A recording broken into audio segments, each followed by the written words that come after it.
Hi guys, my name's Arnav. Today I'm back with the World Tours videos. Anyways, today I'll be reading chapter 2 of the really cool book Secrets of the Seven, The Eureka Key by Sarah L. Thompson. Now, I hope you guys are going to enjoy this. I read chapter 1 and there was a letter before it and I read that too in the two past videos. And today I'll be reading chapter 2. And hopefully, little by little, we'll finish the whole book. So, let's get started. And I just forgot to tell you, I have this thing from this YouTube channel called Soothing Relaxation, and you guys can watch while you listen. And yeah, so let's get started.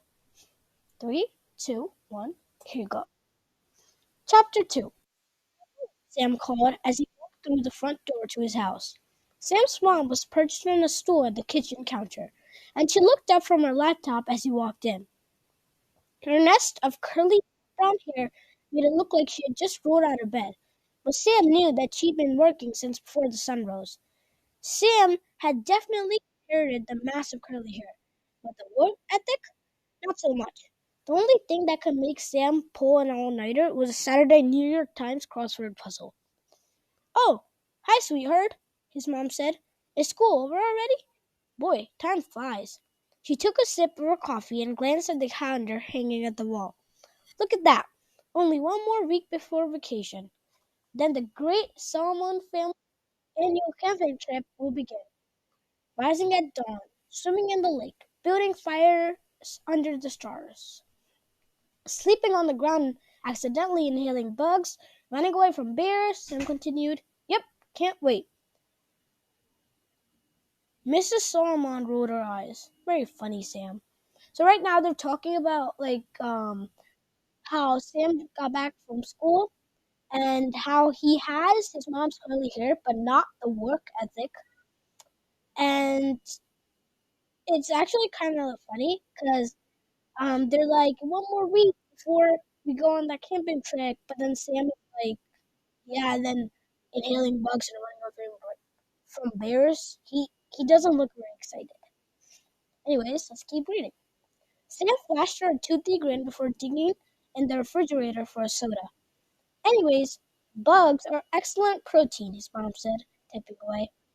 "They'll fill you up for those 20-mile hikes. How was school?" "Oh, the usual," Sam lied. "Nothing special." Sam plopped down in a chair, popped the top of his drink, and tossed the paper bag he'd been carrying onto the kitchen table in front of him. He regretted it the moment it left his hand. His mom was like a bloodhound. She could sniff out a lie from a mile away. She looked up sharply. Her eyes zeroed in on the bag. 3 comic books, 1 classic X-Men, and 2 Japanese manga had slipped partway out onto the table. Sam could see the gears in her mother's brain turning. He'd gotten into a lot of trouble these past months, which equaled no allowance, which equaled no money to buy comic books. Her gaze swiveled away from the table and locked onto Sam. "New comic books, huh?" his mom said, her tone way too casual. Why hadn't he gone right upstairs to his room? He was distracted, that's why. Still buzzing from his success. "Uh-huh," he said, trying to match her tone. "How nice for you," his mom said. Sam suddenly felt like that mouse about to be eaten by Mrs. Lee's cat figurine. "I wonder how you got your hands on those." "Yep, it was dead. Awesome. Right before summer vacation, too." Sam cleared his throat. "More important, how was your day, Mom?" One last attempt to change the subject. "I bet it was really exciting. Out there in the real world, working hard to provide for our family." "Cut the act, Sam. What did you do?" "Me? Sam? Nothing really." "Are you going to tell me, or do I have to wait for a phone call from the principal?" Sam looked down at the tabletop. "You won't get a call," he said carefully. "And even if I did do something, and I'm not saying I did, it would have been for a good cause. Fighting injustice. Like Batman." He stood, hoping to make a quick exit. Like Batman. So he bought the new comic books, and his mom was like, "How'd you get those?"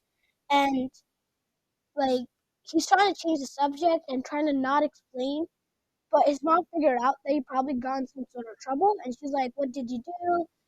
Or do I have to wait for a phone call?" And he's like, "You're not gonna get one because he literally changed somebody's grades in the principal's office. So I think he might get a phone call." And he's trying to act like Batman now. Anyways, don't get up from that table. Sit right there. We need to talk. Oh no, not that. Anything but that. She rose from the counter and came around to sit at the kitchen table next to him. "Sam," she said, "if you keep this up, you're going to get in real trouble. Not just detention, not just a slap on the wrist for a funny prank." Sam sighed, flipping mindlessly through the mail on the table in front of him. He hated it when his mom got all serious. He'd rather she stopped his allowance for another month than look at him with those worried mom eyes. And what was she so worried about anyway? He'd pulled off the mission today in 5 minutes flat, even though Adams had said it was impossible. Adams, his friend.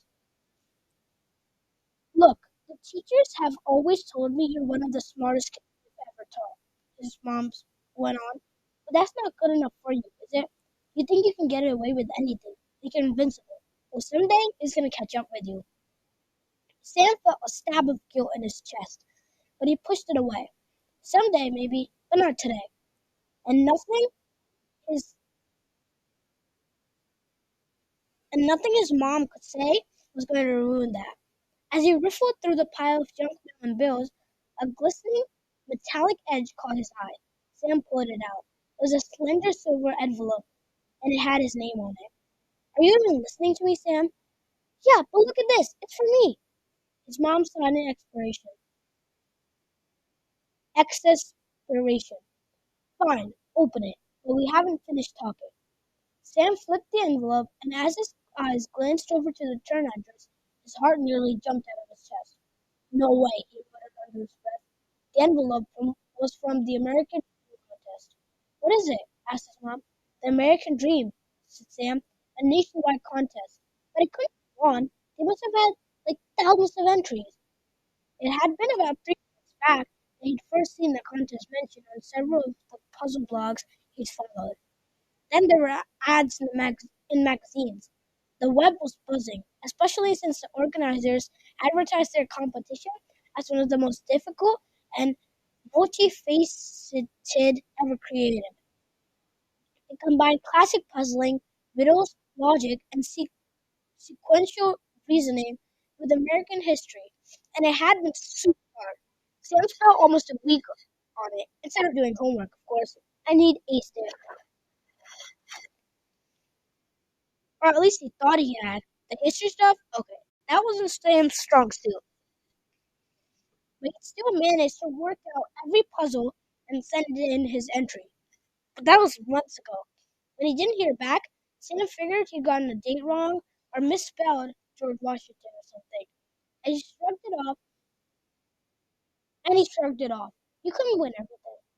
So he sent this entry to this contest called the American Dream Contest, and it's like the hardest contest supposedly, and he just got a letter from them.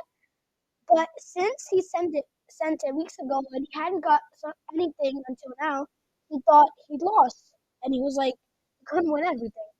But he just got a letter back, so let's see what the letter says. By now, with the envelope in his hand, Sam's whole body tingled with possibility. What could be inside? He realized it was probably just a note thanking him for entering the contest, or maybe an honorable runner-up certificate. But at least it was a welcome distraction from his mom's lecture. "Well," Sam whispered, "here goes nothing." He tore open the envelope. "Congratulations, Mr. Solomon. You are a winner." Okay, so he won the contest. That's literally what it says. Okay, let's keep reading. As Sam read on, his heart started pumping somewhere in the upper reaches of his throat. The slim paper rectangle fell out on the table. An airline ticket. "Mom!" Sam yelled, jumping up from the table. "I won! I won!" What did you get?" She grabbed the letter out of his hand and studied it. "They're giving me a trip," his mom said, dumbfounded. "A cross-country trip. All expenses paid." Sam whooped. All summer long, he leaned over his shoulder to read the words again. "Look at what it says." Join me and the other winners of the American Dream Contest on this great journey as we follow in the footsteps of our founding fathers. See the seven greatest world wonders of our country, from sea to shining sea, from purple mountains to amber waves of grain. Our first stop will be in Nevada, to tour the desert wonders of Death Valley. Where else will the American Dream journey take you? That we will leave for you to discover. In each destination, clues have been hidden to reveal the next astonishing stop on the trip of a lifetime. I look forward to meeting you in Nevada, Mr. Solomon. Your mind and spirit alike will be altered by the adventures that await you. Yours truly, Evangeline Temple, the American Dream Contest. I don't know, Sam. His mom picked up the ticket, frowning. A flight to Las Vegas? All by yourself? And it doesn't even say where the other stops will be. Mom, Sam begged, it's educational. It's patriotic. He stared at the spectacled look on his mother's face. She couldn't say no, could she? You've gotten into so much trouble this year, Sam. His mom sat down at the table, setting the letter and the plane ticket down in front of her. It's a lot of responsibility, traveling on your own. What kind of parent would I be if I let you do this? A great parent, Sam insisted. The best, the perfect, MVP, a gold medal champion. His mother sighed. She looked tired, and her hair had frizzed up even more. As if in reaction to the stress, Sam felt that sting of guilt in his chest again. He swallowed and dropped his gaze to the ground. Look, it says this trip will change me, he said in a low voice. That's what you want, right? Sam, her expression softened. I don't want you to change, but you're better than these silly pranks. Much better. When I come back, I will be better. More responsible. Different. The letter says so. His mom reached out and put him against her in a quick, firm embrace. Not too different, I hope. So can I go? I'll see what your father thinks. You'll need some convincing. Go on up to your room, his mom said, and picked up her phone. I'll call him at work. No, you stop it. Okay, I promise. Sam snapped at the letter and the plane again backed out of the room. I love you, Mom. Upstairs, he threw himself on his bed and looked again at the letter. As the sunlight came in front of his bedroom window, as the sunlight in front of his bedroom window hit it, something strange caught his eye. There was some sort of imprint in the paper itself, and he tipped far into the light to see it better. A triangle with an open eye above it, and a key pointing out of its base. That's weird, Sam thought. What could it mean? His eyes drifted back to the last words of the letter. Mind and spirit alike will be altered by the adventures that await you. Sam clutched the plane ticket, afraid it might disappear if he let it go. He'd meant what he said to his mom. No more silly pranks at school. This time the adventure was for real. And that was chapter 2 of the Eureka. So I just noticed something. It says there was an imprint with a triangle with an open eye above it. So on the title of the book, it has a triangle with an open eye in it, right? And it says a key pointing out of the base. And this book is called the Eureka Key. So that might have to do with it. So just like a prediction, and yeah, you guys should make your predictions too. What do you think is gonna happen?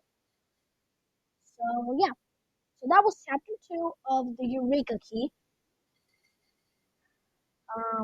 Again, the book is called Secrets of the Seven, the Eureka Key, and I just read chapter 2 by Sarah L. Thompson. I hope you guys enjoyed. And this chapter was a lot of fun, but it's also like a cliffhanger. So you should probably stick around for chapter 3, because I feel like it's going to be interesting. Anyways, this is Sharma, signing out.